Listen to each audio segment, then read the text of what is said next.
Hi everyone, my name is Zach Finn and I'm the Education Outreach Coordinator at the Seward House Museum. I'm very excited to be part of the Seymour Library Summer of Discovery. We've been doing a lot of partnerships with the Seymour Library. We got some potential education events starting to be planned. They've been working with us for hands-on history. So I'm very excited to be a part of this program. And with that, if you'll just give me one moment, I'm going to pull up my PowerPoint and introduce what we'll be talking about.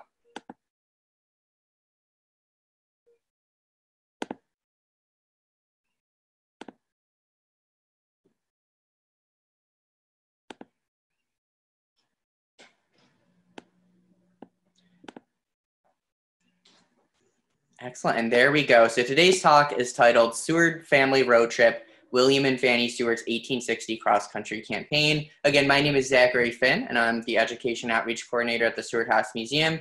If after the talk you have any questions, feel free to email me at outreach@sewardhouse.org. But with that covered, let's kind of set some historical context to this road trip and cross-country campaign that we're going to be talking about. So just a little bit of background. Right now, you are looking at an image of candidates who are running for the 1860 Republican candidacy. This was only the second presidential candidate that the Republican Party had sent out to run for office at this point. The first one, John Fremont, had lost to Buchanan, but the Republicans were pretty hopeful. The Democratic Party was fragmented between the North and the South, so there was a very good chance that whichever one of these men was selected was most likely to become the next president of the United States. And kind of adding to some of the context about this political campaign that we're talking about, when compared to the current system of political campaigns, which is really an industry, when you look at it from the 21st century, they're tracking voter numbers and demographics, they're polling planned speeches and meetings, politicians are eating at certain restaurants that are going to appeal to certain voters. They're traveling around. It is literally an industry built around political campaigns. And that's not to say that that wasn't the case in the 19th century. As we'll see, there was a lot of political jockeying, a lot of political campaigning, a lot of maneuvering. But there's going to be one major difference between political campaigns of the 21st and 20th century and of the 19th century, which we're talking about today. And that's that the main difference, the main distinction between the two is that in the 19th century, whatever candidate was going to be running for president, whichever of these Republican candidates was selected to represent their party, despite being the face of the campaign, they were supposed to kind of fade to the background. They weren't supposed to be out there giving speeches. They were meant to take the backseat while their allies did all the political work for them. And that seems strange to us. Again, in the 21st century, we're used to seeing political campaigns where people are giving speeches, where they're in debates, where whoever's running is first and forefront whenever you're talking about their political platform. But in the 19th century, it was better to have someone brag about you than to brag for yourself. And to quote historian Patricia Johnson, who's going to be coming up again later in this talk, but 100 years ago, it was considered good form for the presidential aspirant to remain quietly and humbly at home and let his fellow party members beat the bushes and the whistle stops for votes. So it was supposed to be his political members who were actually campaigning for him. And all of this brings us to this 1860 election. Of course, this is going to be one of the most important elections of the 19th century. Spoiler alert, Abraham Lincoln ends up winning. But the Republican Party was sending out only its second presidential nominee. They were in a good position to win because the Democratic Party, again, was split between northern and southern sections. There was a third party involved. So it very much looked like whoever the Republican candidate was who got the party's nominee was most likely to become the next president of the United States. And of course, all of these men wanted to become that president. And if you look in the center, you'll see someone who I'm sure is very familiar to all of those of you from Auburn. Of course, right in the center of that pamphlet is going to be my boss, William Henry Seward, the adopted son of Auburn, New York. And of course, we all know about President Seward. I hope everyone rolled their eyes or kind of made a look at when I said that, because of course, Seward doesn't end up becoming president of the United States, even though he was in the center of the pamphlet, even though he was the presumed favorite to be elected, both the Republican candidate, most people assumed he was going to be the next president. So leading up to that 1860 Republican primary, he had already served as a New York State senator. He had already served as a New York State governor. And he had already served as a United States senator. And just as important and almost just as crucial, he was involved in the founding of the Republican Party, which hoped to elect its first president. Now, in 1856, when they ended up choosing Fremont, a famous general, a famous explorer, Seward was actually there when the party selected him. And when they presented Seward's name as being among those who attended, there was a cheer throughout the Republican gathering. So Seward knew that he would likely have the political party behind him. It felt like his time to be elected president of the United States, which is why, had you taken a poll in 1859 and even early 1860, most people are going to assume that Seward is going to become the next president of the United States. As I mentioned at the start of this, that's not the case. When you visit the Seward House Museum, we're talking about Secretary of State Seward, not President Seward. So what ends up happening? How does Seward end up being defeated by a man he referred to as the Little Prairie Lawyer, or the Little Illinois Lawyer, which is quite funny because Seward only stood about 5'5" to 5'6", most historians put him at, and of course Lincoln was 6'4". So what ends up happening? The Republican Convention of 1860 was held in Chicago, so it was occurring in Lincoln's home state, which was a huge benefit to him, and it ran from May 16th through May 18th. Now, 3 ballots ended up being cast by each of the state's representatives, and a majority was needed to be elected the Republican nominee. While this is happening, Seward is actually home at Auburn. Again, this is kind of similar to the presidential expectations. Seward wasn't supposed to be out campaigning for himself. He presumed himself to be the next Republican candidate who would be running for president. So he was back home in Auburn, basically waiting to hear good news. And as each of those 3 ballots were cast by the state members, with each subsequent ballot, Seward's lead dropped pretty significantly. Seward was way ahead with the first ballot. A few of those candidates from a couple slides ago dropped off. Those votes tended to go to Lincoln, so the gap between Lincoln and Seward shrunk, and by the 3rd ballot, Abraham Lincoln was selected as the next Republican candidate to run for president of the United States. And this was in part thanks to some genius political maneuvering by Lincoln. There had been some promises of positions within his cabinet, one in particular to Cameron of Pennsylvania. They would cheer whenever Lincoln's name was announced. In general, it was just shrewd political maneuvering by Lincoln's political team. And this sees him, of course, selected as the Republican candidate of 1860. Now, news of this upset slowly came to Auburn, New York. And it was a very sad day in Auburn.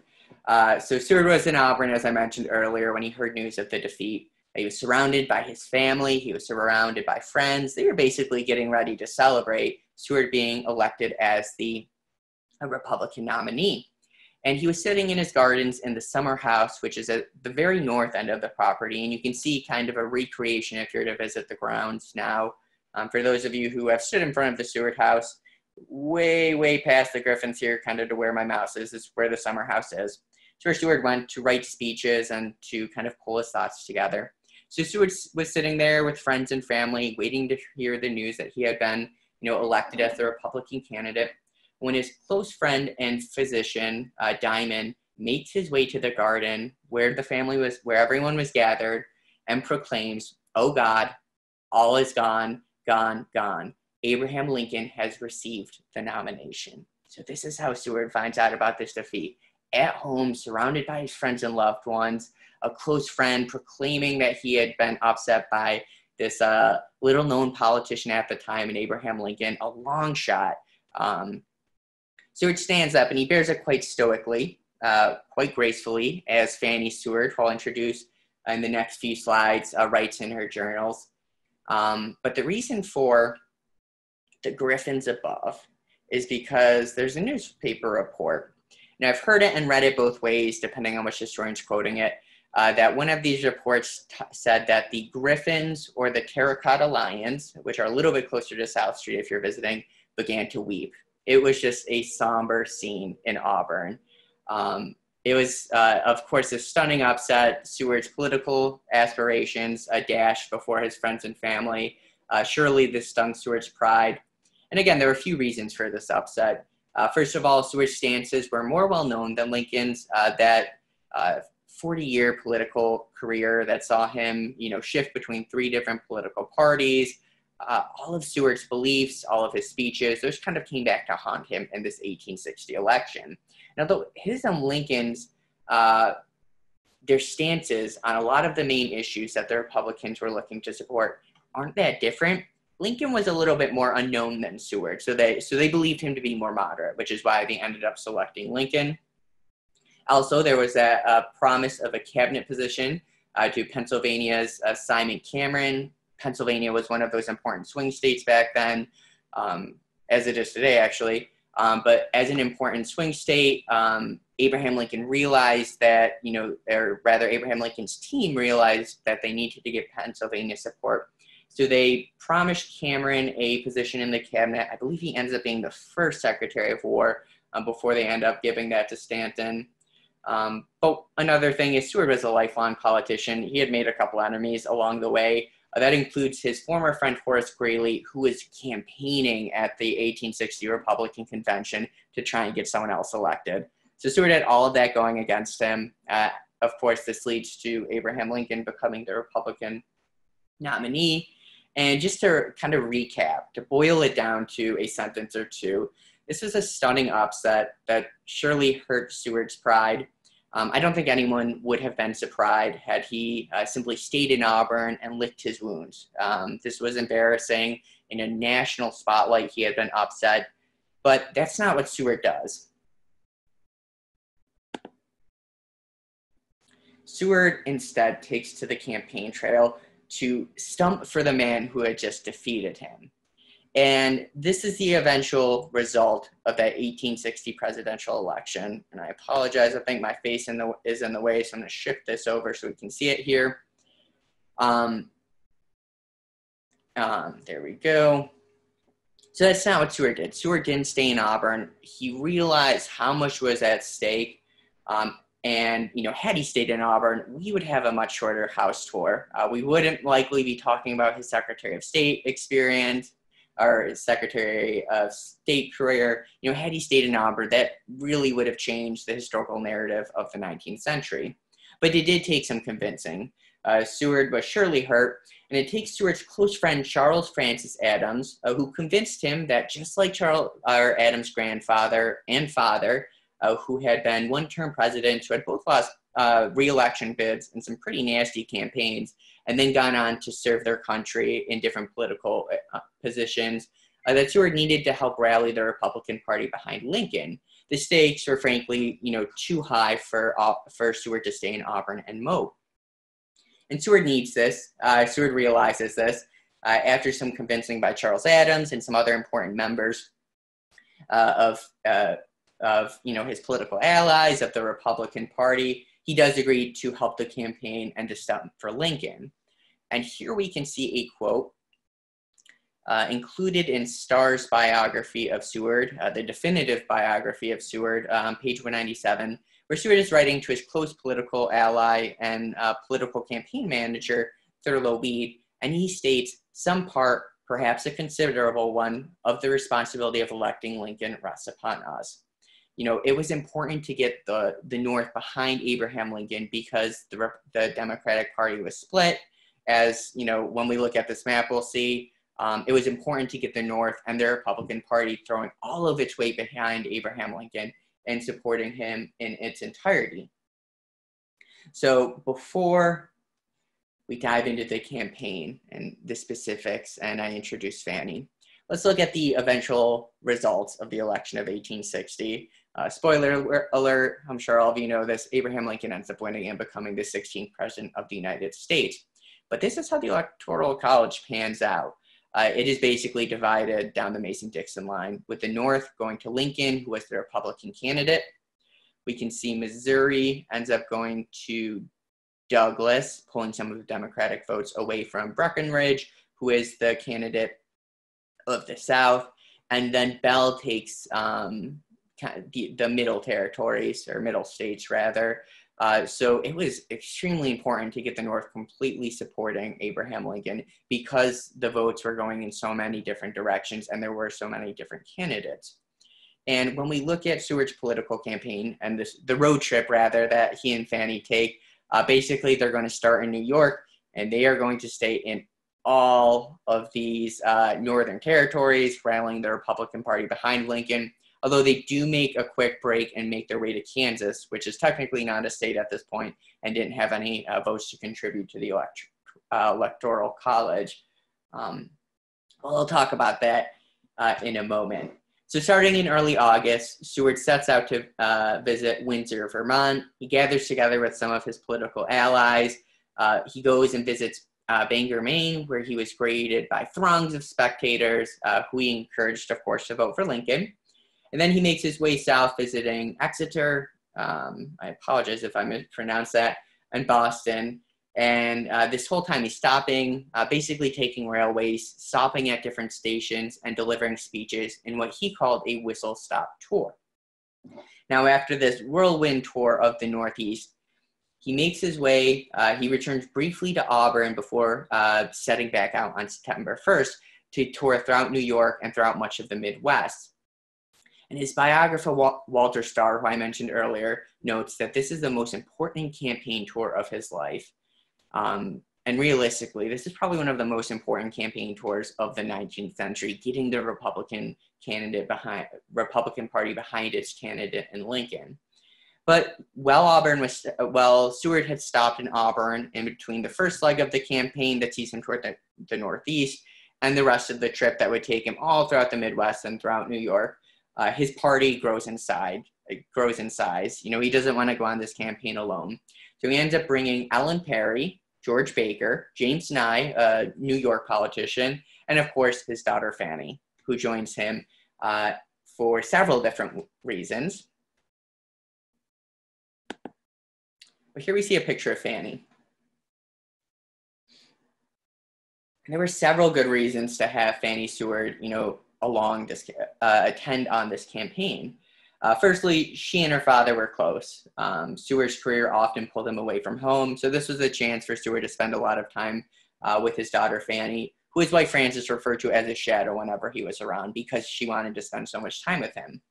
Second, Fanny Seward had suffered from bouts of ill health pretty much since the day she was born in December 1844. These bouts of ill health would occur throughout her childhood and into her adulthood, but as such, she hadn't had much of a chance to travel. So for Seward, this was kind of a way to expose her to the world, to let her see the United States. And lastly, as Patricia Johnson, one of Fanny's biographers, who I mentioned earlier when talking about political campaign, Johnson notes 100 years ago, and she is writing in 1960, so it was exactly 100 years ago. It was considered good form for the presidential aspirant to remain quietly and humbly at home and let his fellow party members beat the bushes and whistle stops for votes. Again, this is what Seward is doing, carrying on the campaign for Abraham Lincoln because he's not expected to campaign for himself. On these tours, it has remained a nice note for the speaker to be accompanied by his wife and family. And Frances, as many of her biographers had noted, was oftentimes suffering from bouts of ill health, but she was also politically involved as well. During this time, she was using the house as a stop on the Underground Railroad, close friends with the Lucretia Coffin Mott, involved peripherally in the women's rights movement. So Fanny has a lot of political involvement, Frances rather, has a lot of political involvement going on in her own life, which is likely why Fanny ends up taking her place. So for the speaker to be accompanied by his wife and family, women may have not voted for Abraham Lincoln, but they helped to influence their husbands and sons, and the human and personal side of a man's life was always of paramount interest to the fair, if unenfranchised sex. So remember, women couldn't vote during this time, but Patricia Johnson notes that by including Fanny in the political campaign, it helps women who would be influencing, their husbands, their sons, their fathers to vote for Lincoln because they can connect with Fanny. That's why oftentimes, still to this day, we see family members on the campaign trail showing their support. Now, a little bit more background on Fanny Seward. When this campaign would start, she was 15 at the time, and by all accounts, she was both on the shy and quiet side. But luckily for historians, she was an aspiring writer and an avid writer. She keeps a series of journals, of letters that really opens our eyes to what the 19th century looked like. And she keeps this detailed journal throughout the campaign, and again, throughout the rest of her life. One last note before we jump into what that campaign looked like. For anyone interested in reading what Fanny writes, Patricia Johnson, who is one of the earliest historians to really look at social history, and Fanny Stewart in particular, if you go to the Library Bulletin of University of Rochester, there's an article written called Stumping for Lincoln in 1860, and these are going to be sections of the Diary of Fanny Seward, which are completely available online. I apologize, I can't link this because this is, of course, a Zoom meeting, but here is the website if you're interested. I'll leave that up for a second. But you can see all of the diary entries that Fanny carries out throughout this political campaign with her father. And here we see a picture of William Henry Seward and his daughter Fanny. Of course, this would have been when Fanny was a little bit younger. When this campaign starts, she's 15, so a few years older than when this photo was taken, but just kind of highlighting their closeness even at an early age. So if you didn't have enough time to get this link and you're interested, again, feel free to email me at outreach@sewardhouse.org, and I can send that link your way. But now let's jump into what the campaign looked like. And it did not start well. So Fanny Seward, at the age of 15, this is really the first time she's being taken away from her mother for any extended period of time, writes on Friday the 31st, 1860, sick this AM from crying last night, concluded not to go. However, father proposed to take some of my friends. He proposed Ellen Perry. He seemed anxious to take me. Mother and I went to ask her. She will go. Afternoon packed. So again, Fanny was very apprehensive about initially starting out on this political campaign with Seward. And who can blame her? This would take her away from her family and friends in Auburn. On the political campaign, already 1860, she's been exposed to all the heated political rhetoric of the time. Surely that would be nerve-wracking for everyone. But Seward is able to convince her to go. Ellen Perry is one of Fanny's close friends who ends up going on the political campaign with them, which is primarily going to be carried out by railway, going city to city, stop to stop, where Seward is going to be giving speeches. And our next entry is going to look at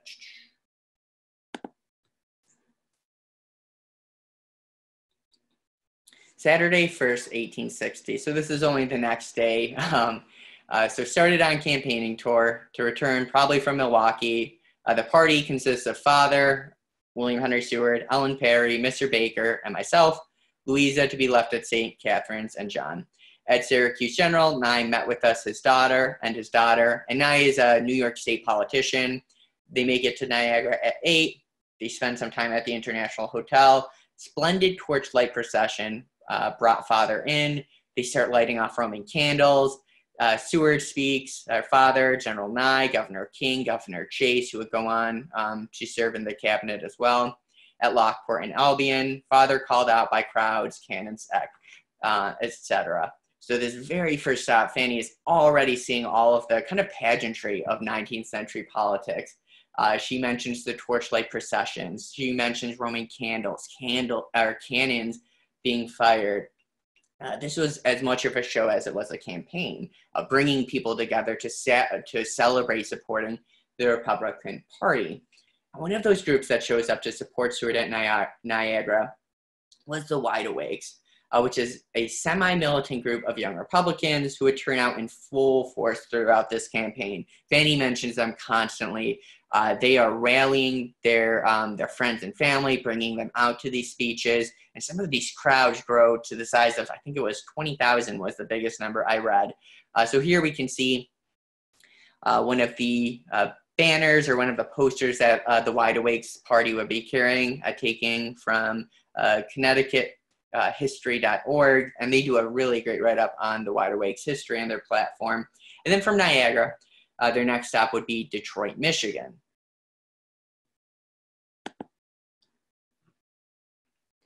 Before we get to Detroit, Michigan, here's just an actual photo of what the Wide Awake party looked like.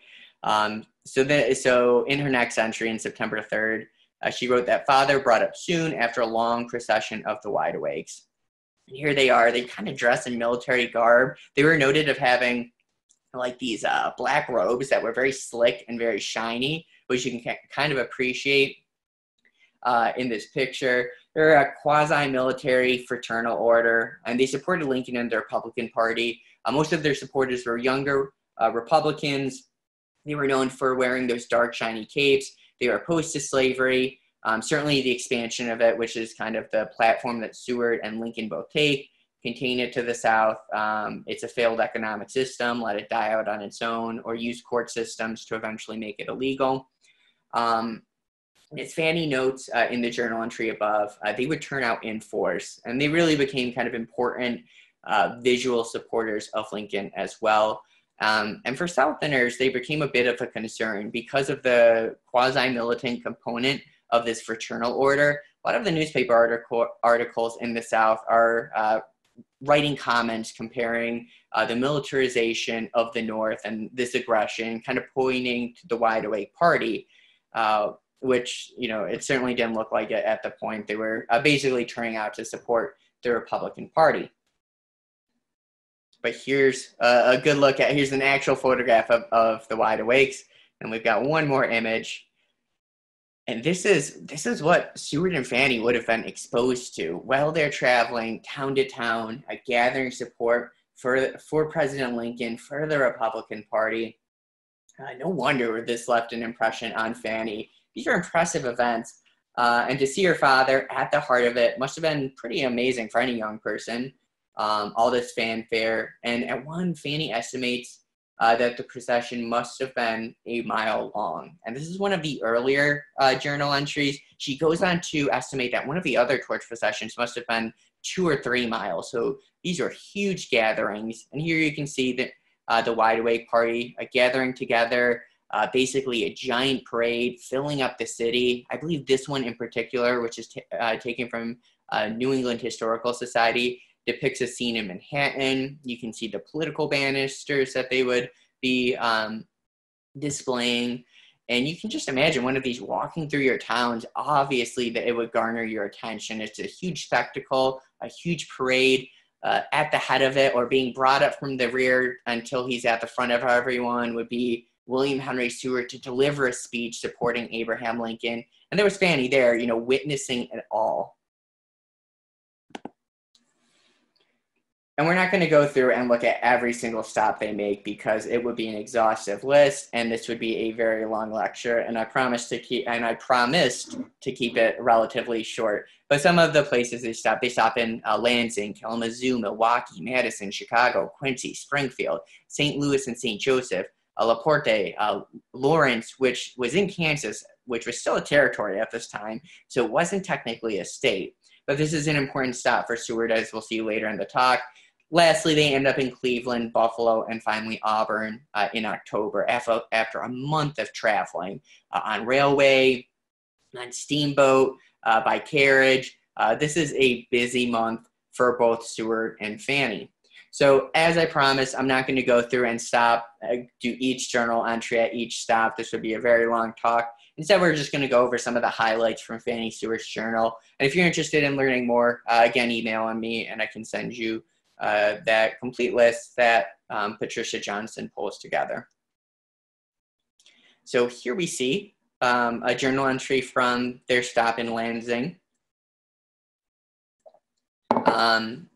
in September on Thursday 6, 1860. So Fanny writes that she rose rather late. She ends up visiting the state reform school. Interesting and humane, much pleased with it. Let me pull up my notes. But here is the reform school, an image from 1860 when Fanny Stewart would have visited it. This is going to be the Reform School, which had a different technical name. It was like the Industrial Boys Reform School. But sorry, I digress. But here you can see the band. Fanny Seward was pretty impressed with the humane treatment of it. And this is very relevant to Seward's interests. Seward, throughout his time as governor of New York, even before that, had been extremely interested in prison reform. In fact, he was visited by Dorothy Dix early in his career, who was pushing for reform across all sectors of mental health, of prison and reform. So she was very involved, and her and Seward had a meeting.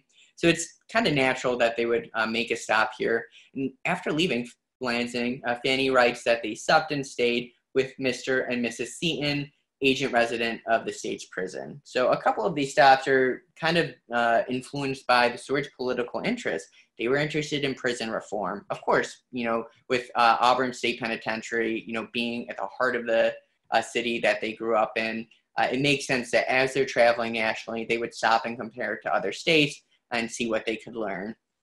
But I thought when I was looking through, I was trying to find some history about the State Reform School, and I think this band picture was probably one of the most interesting ones I found.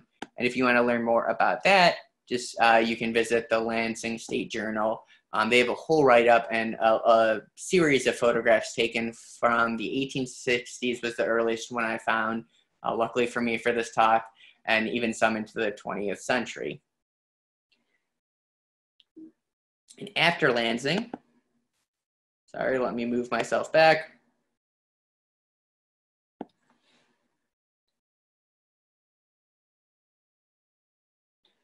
Fanny notes that their political campaign team grows pretty substantially, adding a rather important heavy political hitter to their campaign. So Fanny mentions that father spoke in public park, crowd over 20,000. And for anyone who is interested in sports, I think that's a quarter of the New Era Buffalo Bills field. So that's a lot of people gathered together for this talk. Very fine procession. She mentions log houses, which was some of the supporters. Richland delegation of ladies presented him with a bouquet. They then drove around Kalamazoo. And it was here that Charles Francis Adams and his son, Charles Francis Jr., joined our party here. And we can see a portrait, or a picture rather, of Charles Adams. So he was actually the man who was responsible for convincing Seward to campaign for Lincoln. Again, pointing to his father and grandfather, they suffered political defeat. They rose above it and realized what was right and continue on with their political career, which was certainly an inspiration to Seward. In fact, if you visit the Seward House Museum, one of the first portraits you'll see is going to be of Charles Adams' father, which sits actually between the portrait of Thurlow Weed and Judge Elijah Miller. So it's very prominent in the house. I believe that Starr writes that it sat right above Seward's desk. So, having his son influence him to re-enter the political arena was surely important. And not only that, but Charles Adams and Seward's political relationship would continue even after this campaign was done. When Seward is appointed Secretary of State, and he has to keep international powers from joining one side or the other in the Civil War, Charles Adams is sent to London to serve as an extremely importantly placed diplomat to make sure that it stays just that, a civil war, as opposed to an international conflict. So both he and his son joined the campaign. And just like Fanny, Charles Francis Jr. actually keeps a series of letters and correspondence that really provide some insight into what the political campaign looked like. So once the campaign grows, it also shifts its mode of transportation. This was primarily, up until this point, had been done by railway, but they would eventually jump on a stagecoach, which would take them over 100 miles after leaving Madison, and then board a steamboat taking them to La Crosse, where they had been convinced to visit a local brewery where they indulged in the German-style beer. And then they continued to St. Paul, Minnesota. And Fanny was just kind of taken aback by the beautiful scenery that they saw on the steamboat. And also it was a very novel way of traveling. She was very excited about it. She writes in her journal on September 14th, so about halfway through the political campaign, that she woke on the Mississippi. They ate breakfast, cannons firing on board and on shore. Afterwards, they took a long drive over the prairies. She was impressed by the bluffs and the prairies and gathered many specimens. Just like her father, Fanny Stewart definitely had an interest in natural history. And then the next day, she writes, the scenery is magnificent. The bluffs are so bold and distinct, and the shore so varied. Sky curtains, rich in rare tints, very beautiful. You start to see that language that certainly, had she lived a little bit longer, would have carried her well into the field of being an author. She was an excellent writer, and it is important to note that when she's writing this journal, she's only 15 years old. She's extremely busy, and this is what the transcription of the journal entry actually looks like here. I try not to make too many changes. Very short, very punchy sentences. She has a lot of information to write down. So these journals would be almost like bullet point, bullet point, bullet point of what she did that day, because they were doing so much. They were speaking before crowds of upwards of 20,000. They were traveling hundreds of miles during a day. They were extremely busy. So this is kind of how she writes her journal throughout the campaign trail. And I mentioned, so I think it's Starr who notes that one of the chief attractions when they're traveling is this brewery. And the older Charles Adams ends up going to this German brewery with Seward, his son, and himself. He ended up drinking a good amount of beer, it sounds like, and he just talks in his own correspondence that the speech Seward delivers after attending this brewery was one of the best that he's ever heard. So I'm sure it was probably likely influenced by what they were doing beforehand. But Seward was writing and delivering some beautiful speeches. He knew how to speak to his audience. He understood that he had to rally the political party behind him and in turn rally behind Lincoln. And truth be told, Seward still had some political aspirations at this point, likely planning on running against Lincoln in 1864. This never happened because Lincoln and Seward developed a very close friendship and the ability to work together as a political team. But during this political campaign, I'm sure Seward was in many ways familiarizing himself with the part of the country that he assumed would be voting for him in 1864. Now, shortly after, their time on the steamboat, they would continue on to St. Paul, Minnesota. Again, Fanny blown away by the scenery, everything that she's seeing. And it was here that the older Adams ends up taking leave, not long after that speech that Seward delivers in St. Paul, as the rest of the party continued south and west. And at this point, they had it down to a science. They knew exactly what they were doing. They knew how the speeches were being given. They knew almost what each day would look like. Whenever they arrived, they would be led by torch-lit procession throughout the city. Seward would deliver a speech, and then they would spend time meeting, important figures in the local community, exploring some of the sites. This is basically kind of what Fanny Seward's diary ends up leading to. After this middle mark, the entries become much shorter. You can almost read through the lines. In the beginning, Fanny starts out a little bit shyer, a little bit quieter. Journal entries are a little bit longer as she's most likely taking more time to write.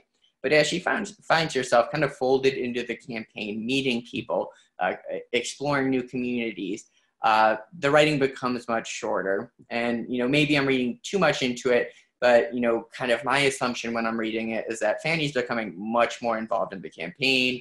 She's becoming much more comfortable, kind of familiarizing herself with this very new experience that she ended up partaking in. So there's only going to be, let me just pull up my notes. One more major stop that I want to mention, and that's going to be to Kansas. By this point in the journal, as I mentioned earlier, her journal entries were growing much shorter, much more concise. This is, of course, fair. She's extremely busy. She's been on the road for about a month at this point. Eventually, they would stop in Kansas. And as I noted earlier, Kansas wasn't a state at this point. They weren't going to have any say in the presidential election. But Seward was determined to visit Kansas. And when you look at the 1850s, the lead up to the 1860 election, and really kind of the Civil War beyond it, much of the conflict, which would culminate in the Civil War, or much of the conflict that would influence the Civil War happening, kind of begins in Kansas, with bloody Kansas, with, of course, Brown. So it makes sense that Seward would want to deliver a speech there. And while in Kansas, he makes a note that during this speech that Kansas would be forever free. It would forever be a free state. It wouldn't have the institution of slavery made legal there. That's a line in the sand that eventually Lincoln ends up carrying as well. Extremely important to both Seward and Lincoln to contain the institution of slavery to the South. By no means were they radical abolitionists. They certainly weren't Brown, and Seward certainly wasn't Francis Seward, who was an abolitionist in the true sense of the word. Both Lincoln and Seward towed the party line, and that was to contain slavery to the South, use court systems, use any way possible to end it, but just don't allow it to expand. So that speech that Seward delivers in Kansas is pretty important, that he notes that Kansas would be forever free. Well, obviously, many of the southern states are looking to push the institution into Kansas. Many of the people who are settling Kansas are fighting many of those fighting in Kansas are fighting to include the institution of slavery. Many are fighting against it. So in the 1850s, Kansas is just a scene of a lot of conflict. And you can certainly understand why Seward would want to deliver a speech there and why he would want to note that Kansas would remain forever a free state. So that would be kind of the last major stop that they would carry out. From there, they would go on to visit both Cleveland and Buffalo. I shouldn't say Kansas was the last major stop. What I should say is it's the last one we're going to dive into depth into. They would stop in Cleveland, they would stop in Buffalo, and they would also stop in Chicago and Springfield, where Lincoln heralded from. Seward returning to Chicago, of course, that was where the Republican Convention that chose Lincoln over Seward was held. So I'm sure that was a little bit bittersweet for Seward. But they would wrap up their tour traveling throughout Ohio, throughout Illinois, and then eventually make their way back to New York. After stopping in Buffalo, they would arrive in Auburn late October 6th, where a huge crowd had gathered to greet them. So kind of returning home after this huge political campaign. And Fanny had captured one of the most important political campaigns of the 19th century in her journal. I think that's really an important component of Fanny Seward's legacy. Not the fact that, she captured the campaign, but her journals just really exposed readers to the 19th century in a way that's quite rare. To have it written in the voice of a young woman, her situation in society is certainly unique. She was born into a very wealthy family, one that was politically active and politically involved in progressive movements. But the fact that she keeps this journal, where you can see her kind of growing up throughout it, exploring the political conversations that she heard her mother having, that she heard her father having, being brought into some amazingly important historic moments. Fanny's journal is really kind of a crucial piece of a crucial primary source left behind by historians, and capturing the 19th century campaign that leads to the election of Lincoln is, really a pretty impressive feat that she manages to do. And just to tie this all up with a bow to wrap it up, so no one's wondering what happens after this 1860 election. I'm sure everyone knows, but just to cover my bases, partly because of his support with the campaign, and again, some pretty smart political maneuvering by Lincoln, Seward ends up being selected to serve as Secretary of State for Lincoln, and eventually, after Lincoln is assassinated, for President Johnson. Now, Lincoln was elected despite not appearing on many ballots in the South. By Lincoln's inauguration, 7 southern states had seceded. Barely a month after Lincoln became president, the country becomes engaged in the American Civil War. Fanny would continue to provide that valuable firsthand account of the historic happenings in her journal. Sadly, she would pass away in 1866 of tuberculosis while in Washington, D.C. at the age of 21, just shy of her 22nd birthday. But again, Fanny's journal is just this amazing historical gem that we're lucky to have. She's actually there on the night of the assassination attempt on her father, providing one of the best firsthand accounts of what happens that night when the young former Confederate soldier Lewis Powell bursts into the wounded William Henry Seward's room. He had been in a carriage accident, wielding a Bowie knife and looking to assassinate the Secretary of State. He doesn't succeed. However, his co-conspirator leader, John Wilkes Booth, that at the same time is making his way towards Ford's Theater. Fanny Stewart captures that in her journal. She spends much of her time in Washington, D.C. during the Civil War. So really giving this amazing firsthand account of what the 19th century looked like. And for anyone interested in reading more of Fanny's journals, you can find those online on the same URL link that I posted earlier. They're not going to be part of the library bulletins, but if you look up Fanny Stewart's journal on any, Google, Yahoo, anything like that, you'll be able to find Fanny Stewart's journals. And the journals in their entirety haven't been transcribed, but many of those most important nights that historians are very interested in accessing have been transcribed and are accessible to the public. So with that, that wraps up my talk. Thank you folks for joining us, or me rather. If you have any questions, feel free to email me at outreach@stewardhouse.org. Again, check out that article written by Patricia Johnson. Of course, read Walter Starr's biography of Seward. There's an excellent section on the campaign, focusing a lot on what Seward was doing throughout that time. Read Fanny's journals. All of those are amazing resources that really speak to the time better than I could ever hope to. Again, thank you for joining, and I hope everyone's staying well.